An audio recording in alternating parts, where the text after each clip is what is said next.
Welcome back to my next playthrough series, this time Shadows of Brimstone from Flying Frog Productions.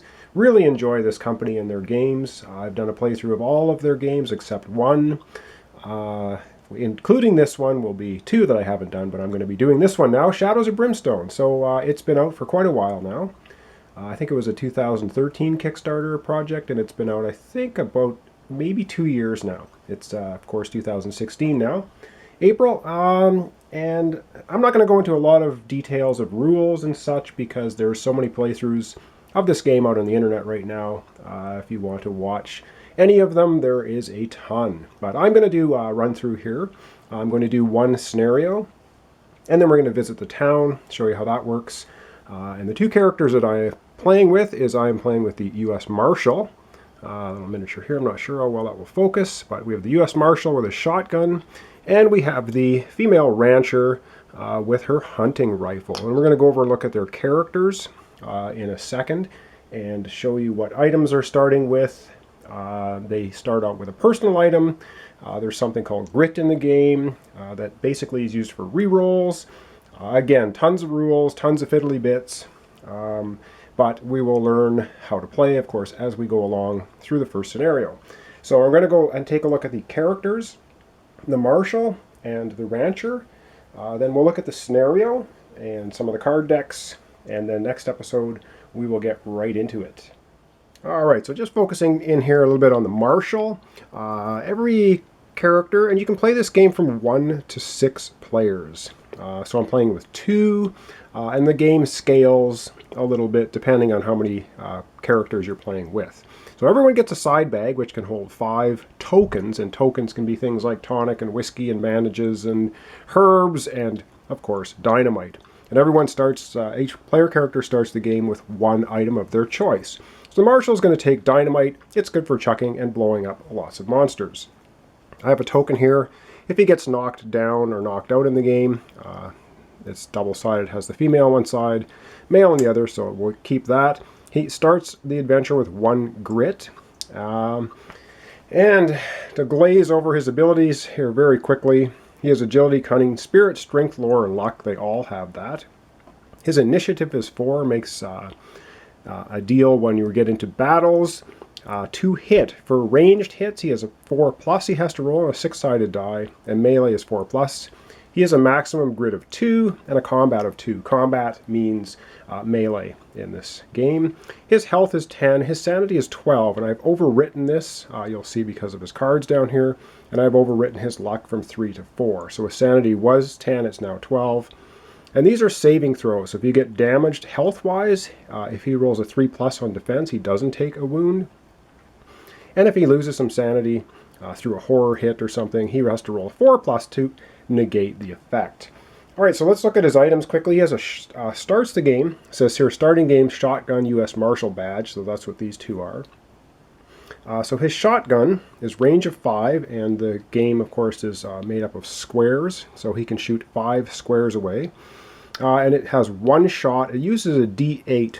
Everything else in the game basically uses D6s, so D8 is does a little more damage, and a little bit easier to hit. It does a critical hit on a 6, 7, and 8, and we'll see how that works when we play. Alright, so that's his starting weapon. He has a Marshal badge. It says, once per adventure, give all heroes +2 shots with a gun or +2 combat they choose during their next activation. So that can only happen once, come in pretty handy. He has a lucky charm, and this is a personal item.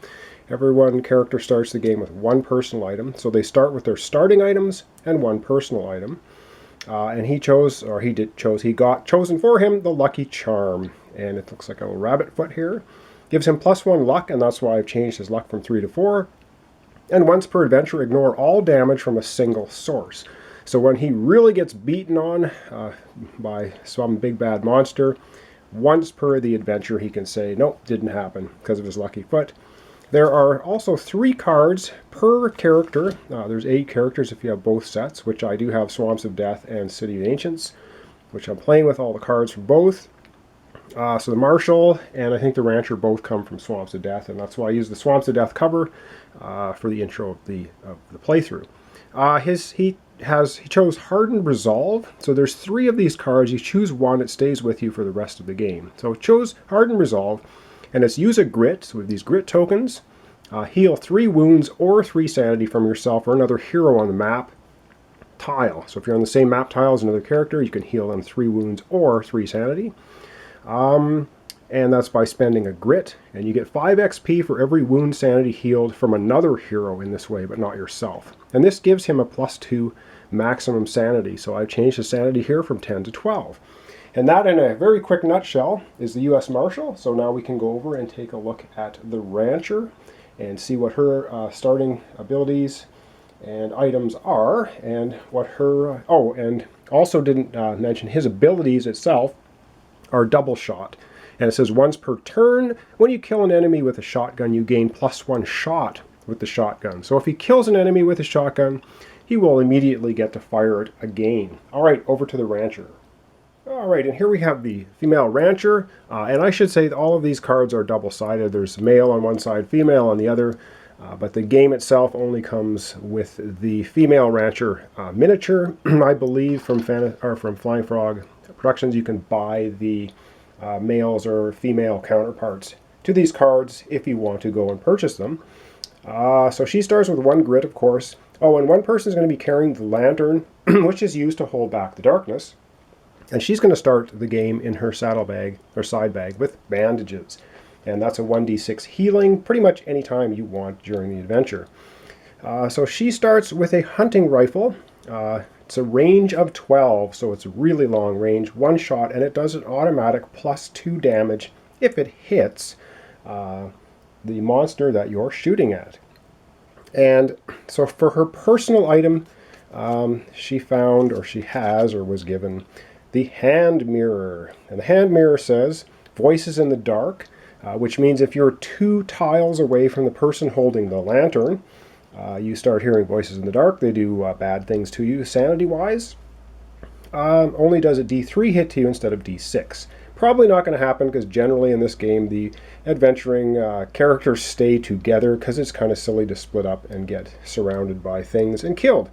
So probably not going to even be an issue during the playthrough. But it gives her a +4 sanity. So I changed her sanity here from 10 to 14.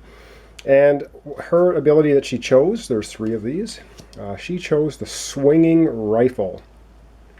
So it says use 1 grit during your activation to do an automatic combat hit to every adjacent enemy. This does not count as your attack. So if she spends a grit, she can just grab the barrel of her gun and just swing around and nail everything adjacent to her, every enemy adjacent to her. She's not going to hit her own partner.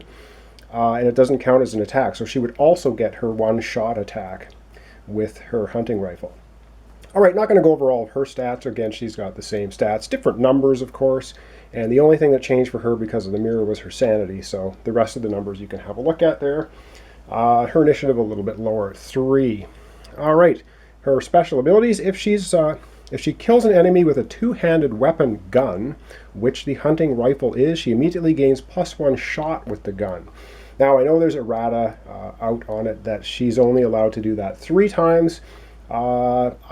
I find the game brutal enough that, you know what, if she can pull it off multiple times, like 6 times in a row, hey, good for you. Likely not going to happen, pretty rare, but I guess they did decide that errata-wise, 3 shots maximum. But you know what, if you've seen the end of Army of Darkness, with Ash in the S-Mart supermarket in the shopping cart with his gun. That's what she's like when she gets enraged and starts popping off enemies. All right, and of course, so we have to call her Ashlee.